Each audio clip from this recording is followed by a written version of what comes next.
Olá, meus irmãos, como estão? Todo mundo bem? Espero que esteja todo mundo bem, pessoal. Hoje, sexta-feira, dia do nosso estudo do Livro dos Espíritos, tá? Nossas 3 perguntinhas semanais, de 3 em 3, a gente vai aí galgando mais conhecimento espiritual, não é verdade? Então, um estudo leve, um estudo compromissado, lógico, mas um estudo leve, semanal, para que devagar a gente vá evoluindo aí intelectualmente, tá? E sempre tentando fazer essa ponte com a parte prática, tá certo? Então, eu separei aqui pra gente as perguntas 634, 5 e 6 do Livro dos Espíritos. E essas perguntas falam da existência do bem e do mal. Pessoal, a gente vê a todo momento, quando acontece alguma coisa ruim, as pessoas perguntarem: mas por que Deus criou o mal? Por que o mal existe? Deus não poderia ter criado a humanidade toda de bem? Se Ele é o ser todo-poderoso, é o ser supremo, por que Ele criou o mal? Por que o mal existe? E os Espíritos deram respostas para isso. Como sempre, aí a nossa doutrina nos esclarecendo e nos consolando. Tá? Basta que a gente se esforce para estudar, né? E que a gente faça a nossa parte para entender o que é que se passa à nossa volta. Principalmente nesse mundo nosso ainda de provas e expiações, em que acontecem ainda tantas coisas ruins, né? Tantas maldades ainda. Infelizmente ainda perseveram no nosso planeta, mas essas maldades estão com os dias contados. Na verdade, o nosso caminho é a evolução, o caminho do planeta é a evolução. Nós estamos na época da transição planetária para um mundo de regeneração e as coisas vão melhorar. Vão melhorar sim, tá? Vamos ter fé e vamos fazer a nossa parte. Cada um fazendo a sua parte. É aquela coisa, ninguém começa a mudar o mundo de fora não. É aqui dentro primeiro, tá certo? Então, pessoal, pergunta 634. Por que está o mal na natureza das coisas? Falo do mal moral. Não podia Deus ter criado a humanidade em melhores condições? Pergunta de Kardec para os espíritos. Pergunta muito interessante, não é? A gente vê alguma coisa negativa, mas poxa, por que existe isso e tal? Olha a resposta. Já te dissemos, os espíritos foram criados simples e ignorantes. Deus deixa que o homem escolha o caminho, tanto pior para ele se torna o caminho mau, mais longa será a sua peregrinação. Se não existem montanhas, não compreenderia o homem que não se pode subir e descer. Se não existissem rochas, não compreenderia que há corpos duros.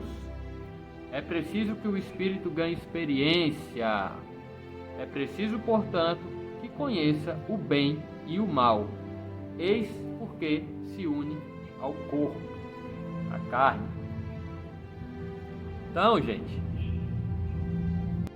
fica claro nessa resposta dos espíritos a pequenez do nosso campo de vista, a pequenez do nosso pensamento, tá? Porque nós geralmente observamos, se não, a presente encarnação.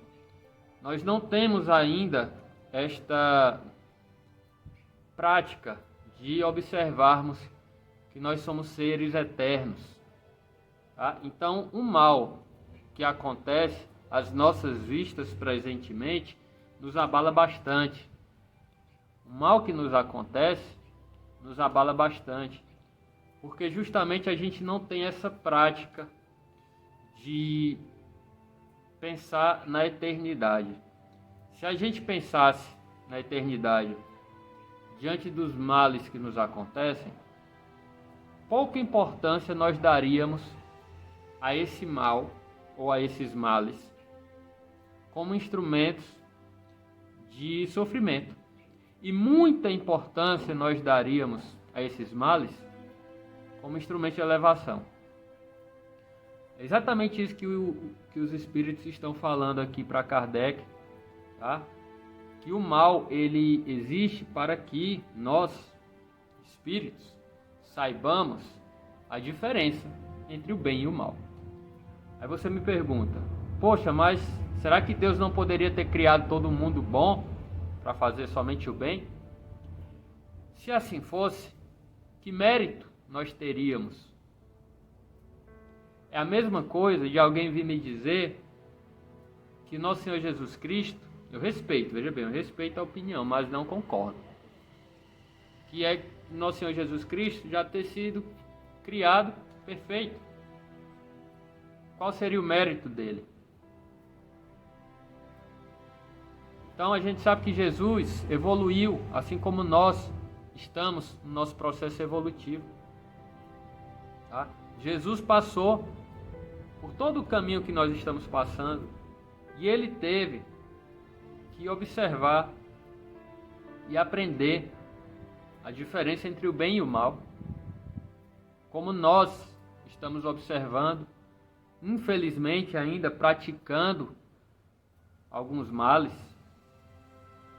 mas com as práticas e as dores que vêm depois, a gente observa que não vale a pena fazer o mal.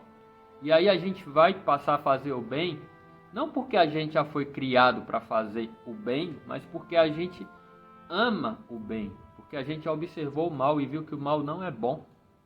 E aí a gente passa a amar o bem, a gente aprende a amar o bem. Olha a beleza da coisa. E aí entra aquela questão que eu falei para vocês, da gente ter a eternidade como ponto de vista. Por quê? Porque a gente não daria tanto, se nós tivéssemos a eternidade como ponto de vista, a gente não daria tanta importância aos sofrimentos ocasionados pelos males que nos acontecem. Ou daríamos importância na percepção do aprendizado. Tá? Então o sofrimento que a gente passa aqui nessa encarnação de alguns anos não é nada comparado à eternidade que nós temos pela frente. E o aprendizado que esse sofrimento vem nos trazer.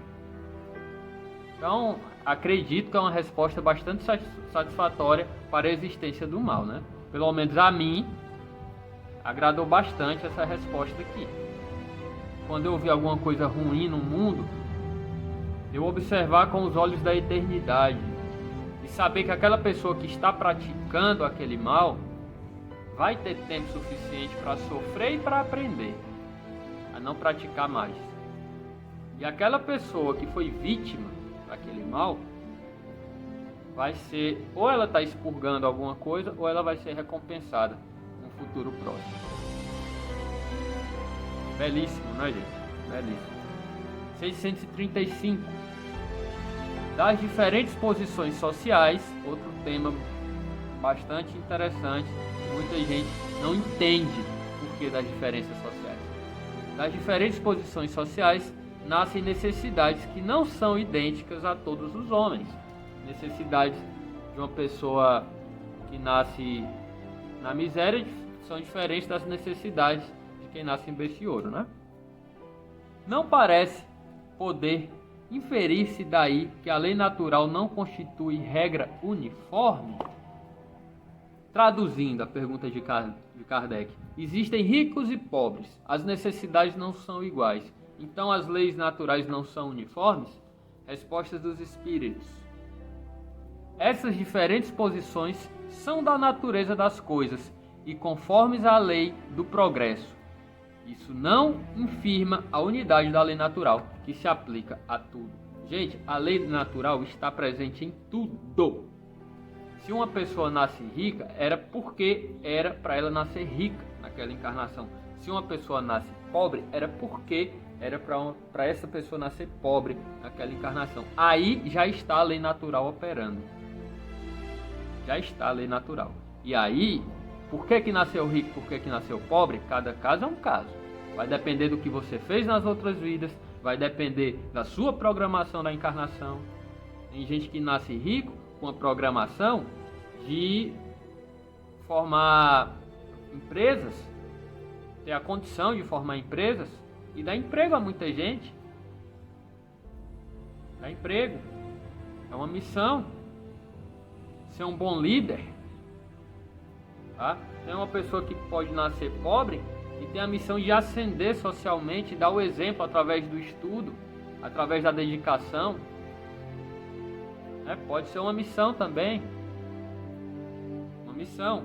Pode vir como expiação se a pessoa nasceu rica com uma missão, não cumpriu essa missão, deixou que a riqueza subisse a cabeça e fez muita besteira com o dinheiro. Na próxima encarnação ela vem sem o dinheiro, que é para aprender a dar valor, aprender a valorizar os recursos que a divina providência nos oferece.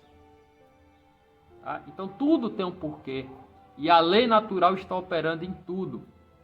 Agora tudo perde sentido se você observar pelo prisma de uma única existência. Aí tudo perde sentido. Aí as desigualdades realmente vão existir.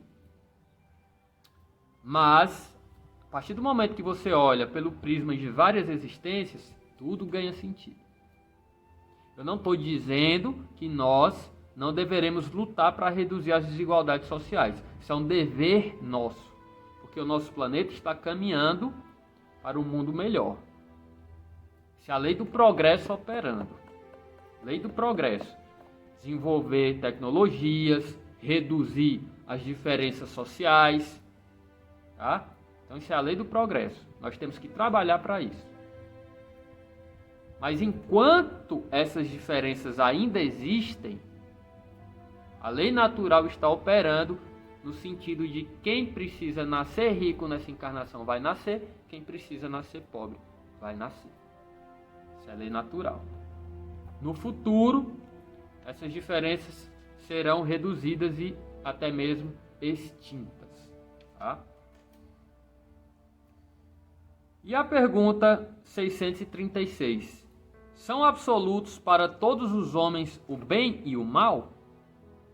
A lei de Deus é a mesma para todos. Porém, o mal depende principalmente da vontade que se tenha de o praticar. O bem é sempre o bem e o mal é sempre o mal, qualquer que seja a posição do homem. Diferente só há quanto ao grau de responsabilidade. O que é que ele está dizendo aqui? O bem é o bem, não muda. O mal é o mal, também não muda, certo?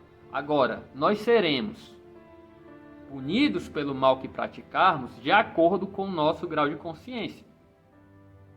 Jesus já falou, a quem muito foi dado, muito será cobrado.